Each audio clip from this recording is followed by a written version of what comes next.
Lily, Coyle, 11/23/20. Hi, so my name is Lily, and I'm going to talk to you guys about the enteric nervous system, specifically the short and long reflexes of the enteric nervous system. So let's get started. So before we dive into, the short and long reflexes specifically, let's first talk about the enteric nervous system as a whole, just so we kind of understand that before diving deeper. So the enteric nervous system is the nervous system of the gut, and it is independent of the central nervous system. So what this means is that it requires no central nervous system innervation in order to function, which is very unique because for the rest of our body, the brain does everything. It controls everything. Anything that happens is because, it's telling the peripheral nervous system to carry out some sort of action. But in the gut, that's not the case. So if you actually cut out a piece of the gut or the intestine and put it in a lab, you could actually still see peristalsis, which is the contractions of the gut. So the gut would continue to move completely detached from the body or any other innervation apart from its own innervation, the enteric nervous system. So there are a lot of similarities and differences between the central nervous system and enteric nervous system. So one of the major similarities is that it really functions largely in the same way. So the brain detects the stimuli, integrates that stimuli, and then sends out signals via efferent neurons to perform a function. And this is very similar to the enteric nervous system. The enteric nervous system senses some sort of stimuli, the stimuli being, a chemical stimuli from food in the stomach or something like a stretch receptor in the stomach. And it integrates this in a little brain, which we'll get into later, and then it performs an action via its enteric neurons. So this is very similar to the way that the central nervous system functions. Um, Other similarities, it contains intrinsic neurons and extrinsic neurons. So the intrinsic neurons are the neurons that are actually in the gut itself, in the gut wall, that are localized, and it has extrinsic neurons, which are the neurons from the central nervous system that bring in information to the enteric nervous system. Also, the enteric nervous system uses neurotransmitters, and the neurotransmitters are pretty much very similar, if not the same, all of them, as the ones used in the brain. The only difference is there's different vernacular, so we call them non-adrenergic and non-cholinergic neurotransmitters, just to clarify that they aren't the ones being used in the brain, they're actually at the enteric nervous system in the gut. Also, the enteric neurons have support cells, glial cells, that support the neurons, and they are very similar to the astroglial cells of the brain in the central nervous system. They're much more like the astroglial cells than the Schwann cells. So again, we're seeing it being more similar to the brain and its system. It also contains a diffusion barrier, and this is a tight bed of interwoven, tight-woven capillaries surrounding the neurons. And this is very similar to the blood-brain barrier because this diffusion barrier is really not very permeable at all. It's very tight woven, which is very similar to the blood-brain barrier.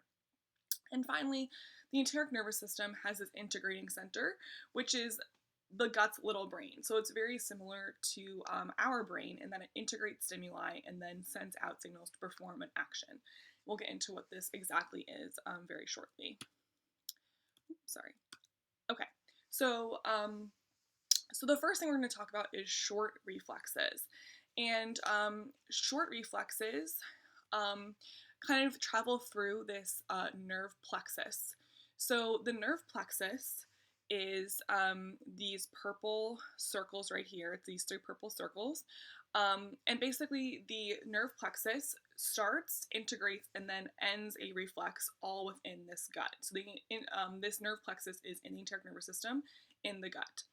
And what makes a short reflex is that there is no external input from the central nervous system. So basically, it only uses this nerve plexus without any input coming down from the brain. So what happens here is there is some stimuli from the lumen of the gut, and there's sensory receptors in neurons in the beginning of nerve plexus. So these sensory receptors send signals to interneurons, which integrate the signal and then send out an action to enteric neurons to carry out some sort of action. So this portion right here is the nerve plexus, which acts as the little brain of the gut. So we're receiving information, integrating information, and then sending it out to perform some sort of action. Um, and then the actions include secretory cells or smooth muscle cells, etc. So I wanted to focus on two types of nerve plexuses. Um, in the gut, there's the submucosal plexus, and this plexus controls the secretion of GI epithelial cells. So the enteric neurons will send out signals to the secretory cells of the stomach to release secretions like acids, enzymes, etc. Um, and then another plexus I want to talk about is the myenteric plexus, which specifically sends signals out to smooth muscle cells and exocrine cells. And this really, the smooth muscle cells control gut motility, which is, the peristalsis or contractions I touched on before. So there's these specific types of plexuses that carry out specific actions, and these plexuses are just little, clumps or groups of neuron webs within the gut. So that is short reflexes. Again, there's no external input from the central nervous system.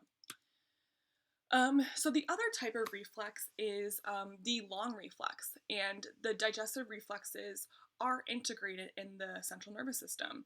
So there is input from the brain, and it sends this input into the enteric nervous system, and then the enteric nervous system carries out some sort of action. So what's important about this is not a one-way street, it is a two-way street. So the sensory information can originate internal or external to the GI system. So let's go over here to this flow chart that I made. So the brain up here can receive signals from the gut. So the gut can send out signals to the brain integrates this and then performs some sort of action. Or the brain can send signals into the gut and then the gut performs some sort of action based on what the brain says. So it really goes both ways. It's a nice cycle, which is interesting. What's important to note is that the brain and the integrating center are involved in this. So the brain is the integrating center of the body, and the gut is also the enteric nervous system integration center, and it is involved as well. They are both active here. And so basically, whenever the brain sends a signal to perform some sort of action in the enteric nervous system, it usually is the autonomic neurons that are involved in this. It is under autonomic control. So again, long reflexes involve the brain as well as the enteric nervous system to perform the actions. So long reflexes, there are two types of long reflexes. They are called feed-forward reflexes and emotional reflexes. I also just wrote here that it's important to note that long reflexes are also called cephalic reflexes, which, makes sense. It involves the brain. So feed-forward reflexes, a type of long reflex, basically involve the central nervous system sensory receptors, and they detect some sort of stimuli, most specifically sight, smell, or thought of food. So the brain is noticing the food or wants food and then communicates this to the brain. And then the brain, who just responded to the stimuli, communicates the enteric neurons to prepare the stomach for incoming food. So the brain communicates, hey, I want to eat now, let's get some gastric juices flowing, stuff like that. This is a feed-forward reflex. Another type of cephalic reflex is emotional reflexes. So the brain experiences some sort of emotion, like anxiety, fear, excitement, etc., and then relays this information to the stomach. And this can result in, depending on the emotion, nausea, vomiting, diarrhea, loss of appetite. So I'm sure everyone listening to this has experienced before feeling nervous before a presentation and not wanting to eat breakfast, or being very stressed out and maybe experiencing constipation. So the brain and the gut are very closely intertwined, and it's really the focus of a lot of scientific research now to figure, they're realizing this connection is much stronger than we think, And health gut is probably involved in really the gut of our entire bodies, the gut is involved in the health of our entire bodies, which is very interesting and a point of very new and upcoming research. Um, so I just want to touch on some examples of these reflex networks in action. So short reflexes, something that can occur is gastrin release as a result of this short reflex. So the gastrin release is mediated by an ENS neurotransmitter, specifically called gastrin-releasing peptide. So this gastrin-releasing peptide, the neurotransmitter, will result in gastrin release, stomach acid release. And this is completely, again, independent of the central nervous system. This happens all on its own, which is super interesting. Another example of a short reflex is pepsinogen release. So basically, the stimuli for this is acid being released in the stomach, stimulates chief cells in the stomach lining, which then release pepsinogen, which helps break down proteins.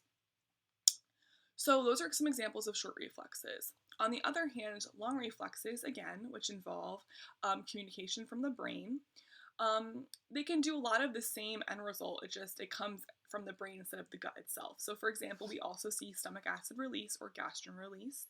And this occurs via the vagus nerve, which stimulates G cells to release gastrin in the blood. So this is very interesting that the brain can communicate via the vagus nerve. And if you recall back to our nervous system, the vagus nerve carries most innervation of the parasympathetic nervous system, which makes sense. As I said before, that most of the innervation coming from the brain to the gut is parasympathetic activation or response. So something else here is long reflexes can result in an increase in intestinal motility. Again, like I said, parasympathetic nervous system innervation. And this really makes sense. Increase in motility, if we think back to the parasympathetic nervous system, is rest and digest. So parasympathetic activation gets the gut moving, gets digesting. So again, this makes a lot of sense. And the last thing I want to touch on is a long reflex can result in an increase in enzyme secretion, again, via the parasympathetic nervous system innervation. So I think it's clear that a lot of the activation coming from the brain is a parasympathetic response. And again, increase enzyme secretion, increase in digestion, increase in breakdown of food. So I hope this was a thorough and clear explanation of the short and long reflexes in the enteric nervous system. Thank you for watching.